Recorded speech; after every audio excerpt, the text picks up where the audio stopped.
ইসলামে লটারি টানা হারাম, তাহলে আমরা 90% লোক কোরিয়াতে লটারির মাধ্যমে আসছি, আমাদের কোরিয়াতে ইনকাম করা হারাম হয়ে গেল তাহলে? না ভাই, এই প্রশ্নটির উত্তর বোঝার আগে আমাদেরকে জানতে হবে লটারি, সব লটারি কি হারাম কিনা। উত্তর হলো না, সব লটারি হারাম না।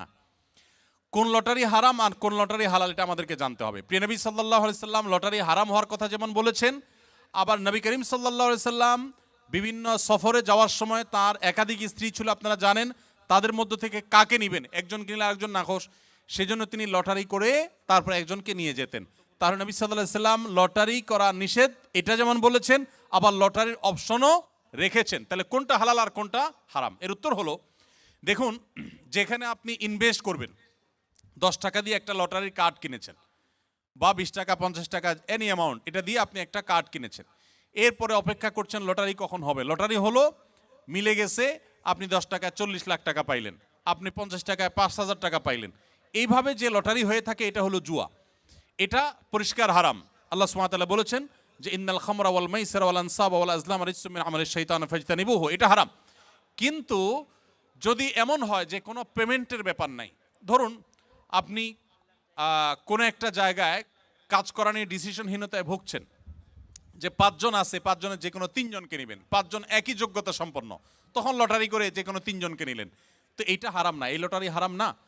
আমরা অনেক সময় দেখা যায় প্রশ্ন করবার জন্য এক একজনকে এক একটা প্রশ্ন করব, কিন্তু কাকে কোনটা করব, কে বলবে আমারটা সহজ আমারটা কঠিন হয়ে গেছে, সেজন্য লটারি করে আমরা প্রশ্ন তুলি, যার যেটা ভাগে আসে তাকে সেটা আমরা করি।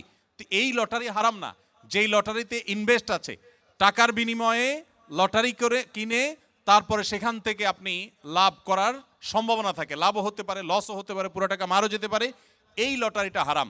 আর এর বাইরে যে লটারির কথা বললাম এটা কিন্তু হারাম না। বিধায় আপনারা কোনো দেশে আসার জন্য যদি এই জাতীয় লটারি করে আসেন, তাহলে আপনাদের উপার্জন হারাম হবে না, ওই লটারি করাটাও হারাম হবে না। ইভেন যদি কেউ হারাম কোনো কিছু করে আসেনও, তাহলে ওই কাজটা হারাম হবে, এর কারণে আপনার হালাল উপার্জনও হারাম হয়ে যাবে, ব্যাপারটা সেরকম না।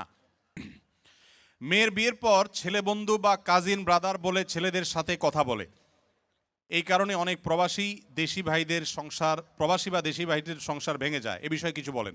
দেখুন, বিয়ের পরে হোক আর আগে হোক, চাচাতো বোন, খালাতো বোন, মামাতো বোন, ফুফাতো বোন, শালাতো বোন, শালাতো বোন মানে শালিকা, যত রকমের এই টাইপের বোন আছে, এই সব বোনদের সাথে আমাদের পর্দা মেনটেন করতে হবে, ফরজ।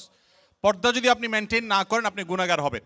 চাচাতো বোন, খালাতো বোন, বাহিরের একজন অপরিচিত নারীর সাথে পর্দা করা যেরকম ফরজ, আপনার এই টাইপের বোনদের সাথেও পর্দা করা কি ফরজ। বরং শ্যালিকার সাথে পর্দা আরও বেশি গুরুত্বের সাথে আপনাকে করতে হবে। বিধায় এই বিষয়ে যদি কেউ ঢিলামি করেন তাহলে সংসারে অশান্তি হবে, সেটা সবার ক্ষেত্রে প্রযোজ্য, প্রবাসী হোক আর দেশি হোক। অনেকে আছেন বিয়ের পরও নিজের এই জাতীয় বোনদের সাথে খুব র্যান্ডম যোগাযোগ করছেন, হাই হ্যালো করছেন। পর্দাহীন হবেন, আবার সংসারে শান্তি হবে, দুইটা একসাথে কোনোদিনই সম্ভব না। আপনি সুখী থাকতে চান, স্বামী হন আর স্ত্রী হন, পুরুষ হন আর নারী হন, উভয়কেই আপনার পর্দার বিধান মেনে চলতে হবে। আপনার চাচা, মেয়েদের জন্য চাচাতো ভাই, খালাতো ভাই, মামাতো ভাই, ফুফাতো ভাই, এই জাতীয় সব ভাই, এমনকি দেবর ভাসুর, তাদের সবার সাথে আপনার পরিপূর্ণ পর্দা মেনটেন করতে হবে। অনেকেই আছেন বাহিরে অনেক বোরকা পরেন, কিন্তু নিজের দেবরের সাথে পর্দা করেন না, নিজের মামাতো খালাতো ভাইয়ের সাথে পর্দা করেন না। অনেক মহিলারা আছে এরকম, তারা গুনাহে লিপ্ত। অনেক পুরুষ আছে যে বাহিরে পরনারীর সাথে দেখা সাক্ষাৎ করেন না, কিন্তু চাচাতো বোনের সাথে আলাপ সালাপ জড়ায় দেন।